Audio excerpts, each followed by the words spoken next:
From law books to a life of crime, one man's path was marked by power, greed, and shocking acts of violence. Known as the Thinker, Robert Mink Kok abandoned his law studies in Amsterdam to join the city's ruthless underworld. Rising through the ranks of the notorious Delta drug cartel, Mink Kok formed deadly alliances that bridged the criminal world and legitimate businesses. As the Dutch cocaine trade boomed, Mink Kok became a feared kingpin, importing massive drug shipments and laundering millions through legal fronts. But his reign of terror would not go unchallenged. An elite police force launched a daring offensive to infiltrate and take down Mink Kok's empire. This is the shocking story of a criminal mastermind whose brutal acts of violence rocked Amsterdam's underworld to its core. Robert Mink Kok, commonly known as the Thinker, was born on June 24, 1961, in Amsterdam, Netherlands. He briefly pursued a law degree at the University of Amsterdam during the 1986-1987 academic year. However, he soon abandoned his studies and transitioned into a life of crime. In the late 1980s and early 1990s, the Dutch drug scene thrived. Massive quantities of hashish from Morocco and Pakistan were imported and shipped to England and Canada, where sales of these illegal products tripled profits. According to the police and prosecutors, large-scale drug trafficking came under the control of organized crime, a new phenomenon in the Netherlands, previously encountered by America and Italy. In those countries, authorities took stringent measures against mafia bosses and drug lords who corrupted society. In the Netherlands, too, politicians were concerned about the connection between the underworld and the legitimate world. Special police units were formed, comprising members from various departments, to create the Interregional Investigation Teams, IRTs. Fresh investigative techniques were introduced, boasting success in the US and Italy. The concept was that government agents could apprehend major criminals with the aid of minor offenders.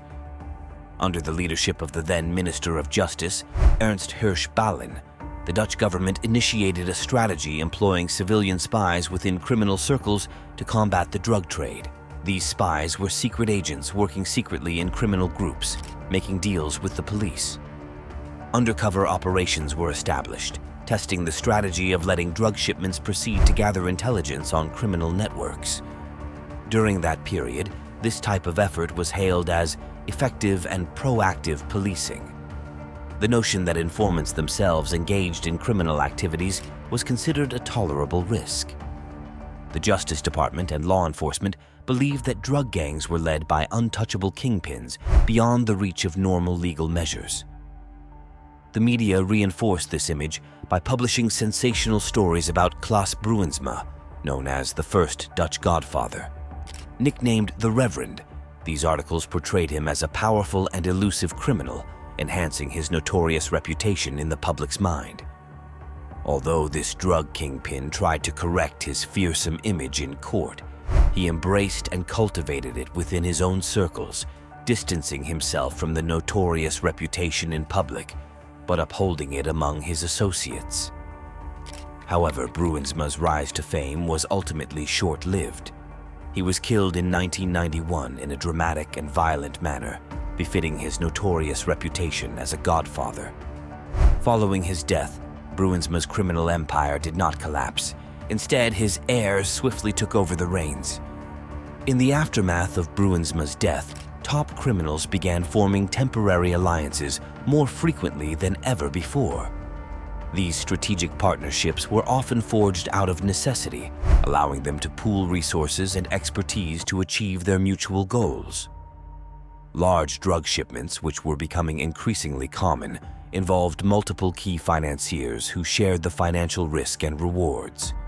This collaborative approach not only distributed the potential losses among several stakeholders, but also enabled the execution of more ambitious and large-scale operations.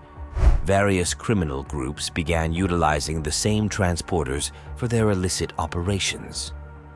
These transporters, often well-established and trusted within the underworld, became shared assets among different factions. By relying on the same network of couriers and logistics experts, These groups could streamline their operations, reduce costs, and ensure reliability in the movement of their illegal goods. Jaap van der Heiden emerged as one of the key figures in this network, serving as a chief loader and unloader for various criminal groups. His role involved overseeing the critical logistics of loading and unloading large shipments of illegal goods, ensuring their safe and efficient transfer from one point to another. His expertise and reliability made him a highly sought-after asset within the criminal underworld, trusted by multiple factions to handle their valuable and often risky cargo. On the side, he helped the police by sharing information about what he knew. This helped the police stop criminals and solve cases. Even though it was risky for him, his help was important in disrupting criminal operations and bringing perpetrators to justice. He played a crucial role in managing shipments for prominent underworld figures such as Henk Rami, also known as Black Cobra, as well as for individuals like Sam Klepper and John Miramet. According to law enforcement sources, van der Heiden's involvement extended to working for individuals associated with the group led by Mink Kok. The gang in question was labeled by the Justice Department as the Delta Group. The leadership of this gang comprised a trio of influential figures: Etienne Yu, a drug lord who had previously served as the right-hand man of the Reverend Klaas Bruinsma, and his partners from the legitimate business world: Fat Charles Geertz, known for his involvement in the pornography industry, and lawyer John Engelsma. Together, they formed a formidable alliance that bridged the gap between the criminal underworld and the legitimate business sphere. Etienne Yu, his experience and connections within the drug trade, combined with the financial resources and legal expertise provided by Geertz and Engelsma, made them a potent force within both realms. At the heart of this group were key members such as Stanley H., known as the Old One, John Femur, nicknamed the Mustache, and Mink Kok. The group worked closely with people like George Pleeger and Rob Van E., which helped them grow their influence. However, it was mainly the top leaders of the gang that the police watched closely, making it easier for the core members to conduct their illegal activities without getting caught. They became more powerful in the criminal world because the police didn't bother them much. The special investigation team assigned to target the Delta Group consisted of officers from the Utrecht, Guise, and Amsterdam police departments. This team was carefully assembled with members chosen from these different regional law enforcement agencies to ensure a comprehensive and coordinated approach to tackling the criminal activities of the Delta Group. The Kennemerland Police Force, based in Haarlem, played a significant role by contributing personnel to this newly formed elite team dedicated to targeting Dutch criminal networks, often referred to as the Clog Mafia.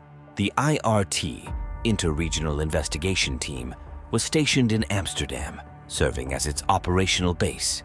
It was the Criminal Intelligence Service, CID, in Kennemerland that recruited the transporter Jaap van der Heiden to secretly work for them as an informant.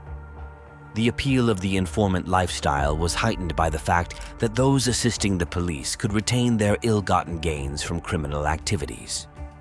The police also assured their informants that their identity would remain completely confidential, even withholding it from fellow colleagues within the investigation team.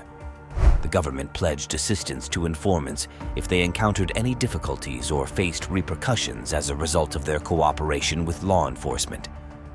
But unfortunately for Jaap van der Heiden, the government could not protect him from what was coming. Just before noon on that fateful Saturday in 1993, the fire department alarm in Alkmaar sounded. There had been an explosion at Lutik Oudorp. When the firefighters arrived, they saw the severely damaged front of the canal house at number 109. The powerful blast had scattered broken glass all around.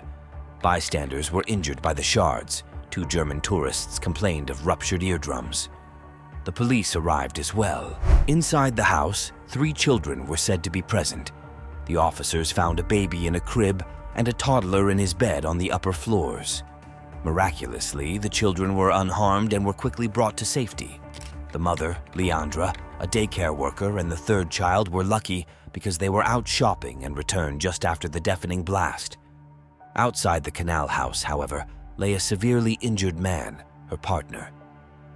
As the police lifted the almost unrecognizable victim onto a stretcher, his right lower leg even broke off.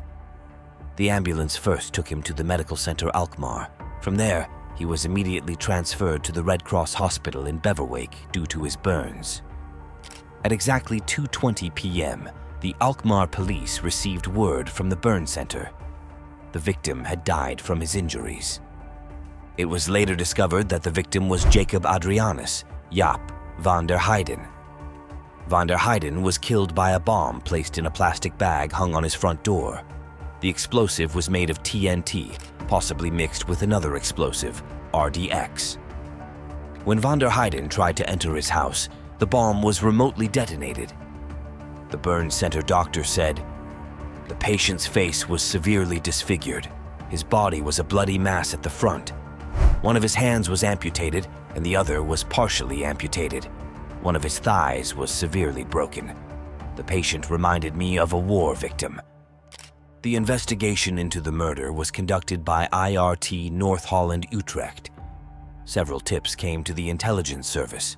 Police Commissioner Ton Leith recorded on May 7, 1993, that CID sources indicated George Pleeger and Rob Van E. ordered the murder of van der Heiden due to an unpaid debt and unfulfilled drug trade agreements. 3 weeks later, the CID reported that Pleeger's group was closely working with the criminal group Mink Kok. On June 7, 1993, the TV program Opsporing Verzocht highlighted the investigation and showed photos of 2 cars, including a Golf linked to witness statements. In mid-June, the CID received a tip implicating Robert Mink Kok and Jan Jacobus Fammer in Jaap van der Heiden's murder. The tip provided Kok's address and mentioned a purple VW Golf VR6 with license plate FBPS08, possibly seen by witnesses. Although the tipster claimed the car was used by Mink Kok, further investigation showed it was registered to a straw man who was a welfare recipient used to hide the true owner. However, observers from the IRT team saw that Mink Kok and John Femmer did use this car. Femmer was driving and Mink was a passenger, according to a police report from that time. Mink Kok was later arrested and prosecuted in 2006 for his involvement in the murder of Jaap van der Heiden. The Rotterdam court acquitted him on July 20, 2007, and ordered his immediate release. The Public Prosecution Service, OM, appealed the verdict, but on May 20, 2008, they withdrew the appeal due to a lack of new evidence. On August 3, 2011, it was revealed that Mink Kok and 2 others were arrested in Lebanon with 53 kilos of cocaine. The media reported on July 17, 2013, that he was sentenced in Lebanon to 8 years in prison and fined 50,000 euros for smuggling cocaine. Kok was in Lebanon because he was in a relationship with the daughter of a Lebanese businessman. Kok served his sentence in the notorious Roumieh prison just outside Beirut. In February 2016, he was released early, as announced by his lawyer on February 25th. On April 2, 2022, Mink Kok was arrested in Lebanon again on suspicion of involvement in cocaine transports from South America to the Netherlands. At the time, he was wanted internationally. On June 20, 2022, he was extradited to the Netherlands and is now serving a 6-year sentence for his role in drug trafficking, which involved importing 400 kilos of cocaine and establishing a drug lab. As he serves his current 6-year sentence for drug trafficking and running an illegal cocaine lab, one can't help but wonder, was justice truly served for a man who built a criminal empire by exploiting both the criminal underworld and legitimate businesses? Share your thoughts on Mink Kok's punishment in the comments below. And don't forget to like this video, subscribe to our channel, and hit the notification bell to stay updated on more shocking true crime stories. Thanks for watching.